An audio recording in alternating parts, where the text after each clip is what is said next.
Baik, selamat pagi teman-teman semuanya. Di semester 5 ini kelas 5E, mata kuliah perbandingan pemerintahan. Pada hari ini kita akan belajar secara general aja karena nanti saya akan kirim materi yang lengkapnya di PDF nanti ya. Nah, ini cuma saya menjelaskan pokok-pokok yang pentingnya aja ya sebagai bagian dari kelengkapan kewajiban untuk mempelajari perbandingan pemerintahan, ada sub-sub tema yang wajib kamu pelajari. Salah satunya ini adalah perbandingan bentuk organisasi struktur kelembagaan, walaupun ini kurang menarik ya bagi kita, cuma ya harus dipelajari karena ini merupakan pokok-pokok kajian yang harus ada dalam perbandingan pemerintahan. Cuma sekilas aja lah ya, nggak usah terlalu mendalam ya, karena ini lebih kepada kajian administrasi negara ya, saya pikir gitu. Oke, kita lihat di sini. Jadi topiknya tentang 34 lembaga negara berdasarkan Undang-Undang Dasar 45, lalu klasifikasi tingkatan kelembagaan, bentuk kelembagaan non-struktural, dan fungsi lembaga non-struktural itu sendiri. Ya. Lembaga negara dalam Undang-Undang Dasar 45 telah diatur kewenangannya berdasarkan jabatan atau organisasinya ya. Ada di sini 34 lembaga negara, MPR, DPR, Wakil Presiden, Menteri dan Kementerian Negara, yaitu Menteri Luar Negeri, Dalam Negeri, Pertahanan, ada Dewan Pertimbangan Presiden, Duta, Konsul, Pemerintah Daerah, Gubernur, DPRD, Pemerintah Daerah Kabupaten, Bupati, DPRD Kabupaten, Pemerintah Daerah Kota, Wali Kota, DPRD Kota, Satuan Pemerintahan Daerah, yang bersifat khusus atau istimewa ya seperti daerah istimewa Aceh atau daerah istimewa Yogyakarta begitu ya. Ada DPR, DPD, Komisi Penyelenggaraan Pemilu, Bank Sentral, BPK, MK, MA, Mahkamah Konstitusi, eh, Mahkamah Konstitusi, Mahkamah Agung, Komisi Yudisial, TNI AD, AL, AU, Polri, serta badan-badan lainnya yang berfungsi atau berkaitan dengan kehakiman. Nanti lengkapnya akan ada di file PDF yang saya kirim ya. Nah, kemudian lembaga negara ini diklasifikasikan secara hierarkis ke dalam 4 tingkatan. Jadi ada 4 tingkatan kelembagaan uh, yang diklasifikasikan berdasarkan aspek legal atau konstitusionalnya. Yang pertama, lembaga negara lapis pertama. Ini merupakan lembaga negara yang dibentuk berdasarkan konstitusi, meliputi presiden, wakil presiden, DPR, DPD, MPR, MK, Mahkamah Konstitusi, Mahkamah Agung, Badan Pengawas Keuangan ya. Kemudian lembaga negara lapis kedua, lembaga yang kewenangan dari Undang-Undang Dasar, ada pula yang mendapat kewenangan dari undang-undang seperti Komisi Yudisial, Pemberantasan Korupsi, KPK, Komisi Pengawasan Persaingan Usaha. Lalu lembaga negara lapis ketiga disebut sebagai lembaga negara Bilik Presiden adalah lembaga yang bersumber kewenangannya murni dari Presiden sebagai kepala pemerintahan, sehingga pembentukan perubahan dan pembubarannya sepenuhnya itu bersumber dari kebijakan presidennya, gitu ya. Seperti Komisi Hukum Nasional dan Ombudsman Republik Indonesia. Lembaga negara lapis keempat disebut sebagai lembaga daerah adalah lembaga negara yang berada di daerah sebagai perpanjangan tangan kewenangan pemerintah pusat atas daerah yang dikelola berdasarkan asas otonomi daerah melalui penerbitan peraturan daerah dan peraturan di bawahnya. Lembaga-lembaga daerah meliputi pemerintah daerah, provinsi, pemerintah daerah kabupaten, DPRD, provinsi, dan DPRD kabupaten atau kota. Oke, itu tadi ya empat lapisan dari empat lapisan dari struktur hierarkis klasifikasi berdasarkan aspek legal dan konstitusinya ya. Nah, sebelum kita belajar juga secara umum saja tentang bentuk kelembagaan non struktural. Itu dibagi menjadi 6 tipe oleh Gary Stoker. Tipe pertama itu kelembagaan yang bersifat central government, SAM, S-Lang Agency ya, merupakan perpanjangan tangan pemerintah pusat. Tipe kedua, kelembagaan yang merupakan local authority. Tipe ketiga, kelembagaan yang merupakan public atau private partnership. Tipe keempat, kelembagaan yang bersifat user organization, organisasi pengguna. Tipe kelima, itu kelembagaan yang merupakan intergovernment form, forum antar organisasi pemerintahan. Tipe keenam, kelembagaan yang merupakan joint board atau dewan kerjasama. Nah, ini fungsi lembaga non-struktural.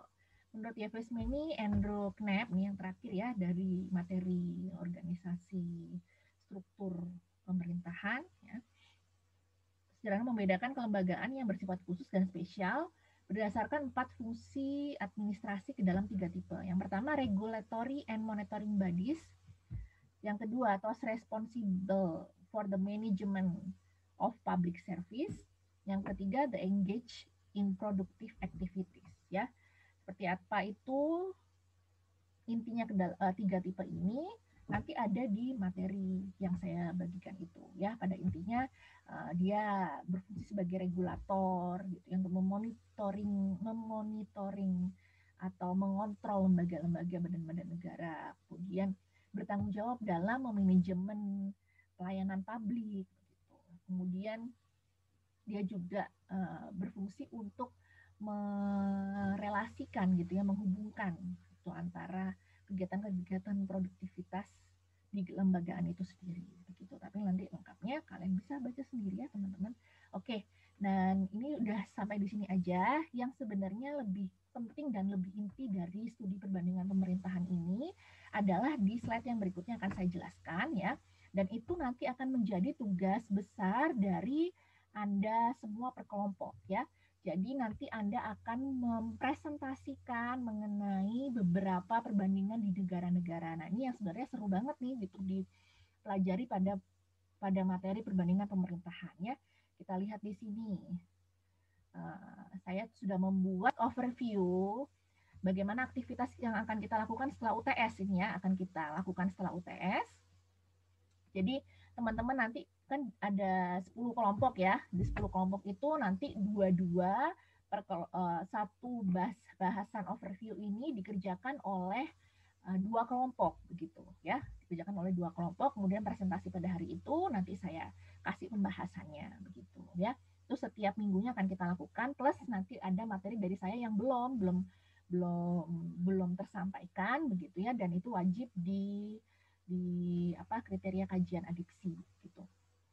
Yang pertama kita akan bahas tentang negara-negara besar ya, bagaimana China, bagaimana Amerika Serikat, bagaimana Rusia itu melakukan atau mengelola nasional powernya dari negara-negara besar tersebut ya, untuk mencapai kepentingan nasionalnya yang itu juga mempengaruhi kebijakan-kebijakan negara-negara lain ya, karena mereka itu adalah sebagai aktor yang cukup berperan dalam dinamika global gitu. Nah, nanti ini teman-teman bisa misalkan satu kelompok, oh aku bahas tentang Cina deh gitu, oh aku bahas tentang Rusia deh, gimana sih misalkan nih si siapa presidennya Rusia itu siapa namanya, aduh saya lupa ya, presiden Rusia ya itu presiden Rusia itu bagaimana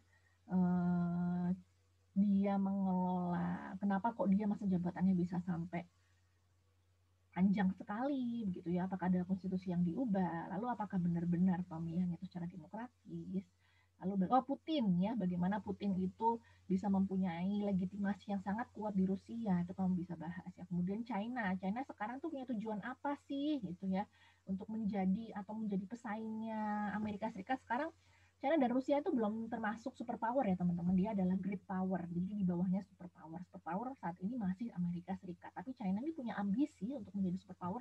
Apa yang dia lakukan, langkah-langkah apa yang dia lakukan, bisa kamu bahas dua negara tersebut ya, atau kamu mau bahas tentang Amerika Serikat juga oke.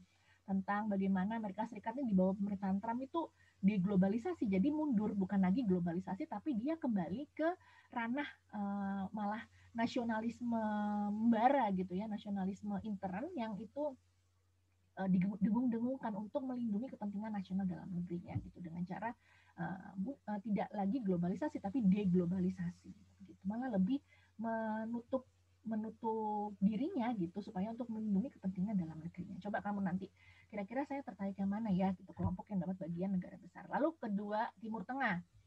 Kita akan bahas tentang dinamika demokratisasi negara-negara di Timur Tengah. Bagaimana negara Timur Tengah ini mengalami, istilahnya itu dalam istilah politiknya itu Arab Spring ya. Jadi ada dinamika politik domino ya, efek domino di mana satu negara menjadi demokratisasi itu diikuti oleh negara-negara lain di wilayah kawasan Timur Tengah tersebut ya. Ada transisi dari otoriter ke demokrasi, kalian bisa pelajari negara-negara seperti Libya, Mesir, Suriah begitu ya. Bagaimana sih demokratisasi di negara tersebut, lalu kok ada isu atau ada fenomena baru ketika sistem demokrasi ternyata nggak cocok di negara tersebut, dan malah yang menang itu yang akhirnya kembali lagi ke sistem otoriter gitu. Bagaimana ya, coba kamu kaji lebih lanjut lagi nanti ya, yang dapat wilayah Timur Tengah. Kemudian ASEAN dan Asia Timur, ini saya satukan karena kita sama-sama membahas tentang agak penasaran sih ya bagaimana negara-negara komunis itu mengelola negaranya begitu. Di ASEAN sudah ada beberapa negara yang pengelolaannya berdasarkan sistem pemerintahan komunis ya. Kita tahu ada seperti Kamboja, kemudian Sri Lanka, lalu ada Vietnam. Itu gimana coba kamu pelajari perbedaan atau perbandingan antara negara komunis ini dalam pengelolaan masyarakatnya begitu ya. Kita tahu juga mereka juga ternyata berhasil untuk menangani corona. Itu gimana sih, kenapa kok pemerintah komunis malah cenderung lebih berhasil begitu daripada pemerintahan yang cenderung lebih demokratis ya. Kemudian misalkan di Asia Timur juga ini jadi satu kajian ya, kita punya Korea Utara yang dia pemerintahannya komunis dan China yang pemerintahannya juga komunis. Tapi kamu coba cari perbedaannya apa antara Korea Utara sama China ini dalam mencapai kepentingan nasionalnya, sehingga berbeda nih. Korea Utara masih menjadi negara yang cenderung miskin ya, sedangkan China ini udah mau bertransformasi nih ke uh, negara yang akan menjadi superpower ya gitu.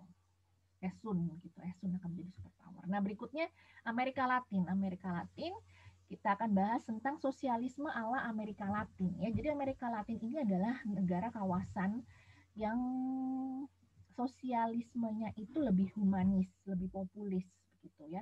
Coba kamu perhatikan gitu. Tapi ada perkembangan dan dinamika gitu di antara dalam perjalanan sosialisme Amerika Latin ini. Pengusung utamanya kan Anda tahu sendiri ya, Hugo Chavez gitu. Dia punya sistem sosialisme ala Amerika Latin yang itu menarik untuk dikaji. Tapi sepeninggalannya, bagaimana Amerika Latin sekarang mengelola sosialismenya? Nah, itu apakah mengalami kemunduran atau ada sosialisme gaya baru nih ya? Coba Anda pelajari lagi ya di negara-negara seperti Venezuela, Bolivia, gitu ya. Silakan Anda pelajari lebih lanjut lagi. Gitu. Kemudian yang terakhir, kita mau lihat negara-negara Eropa. Ya, di Eropa itu kita tahu bahwa negara-negara di sana sudah terkenal, maksudnya kita secara general gitu ya, negara-negara sana mah pada negara maju semua kalau Eropa, tapi ternyata enggak. Di Eropa juga banyak negara-negara yang berkembang ya.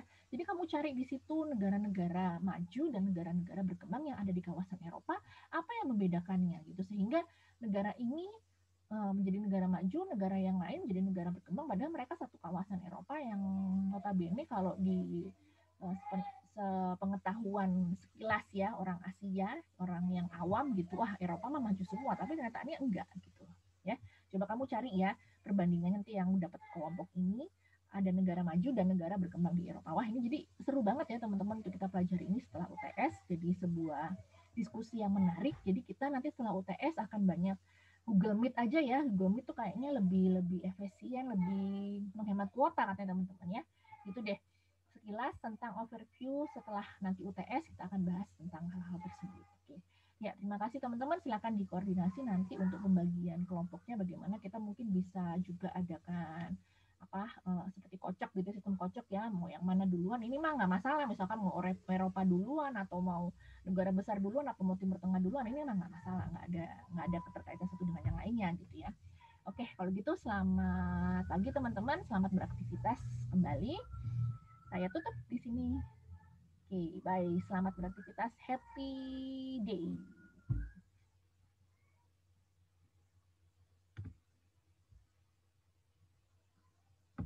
Mana nih? N. Dah.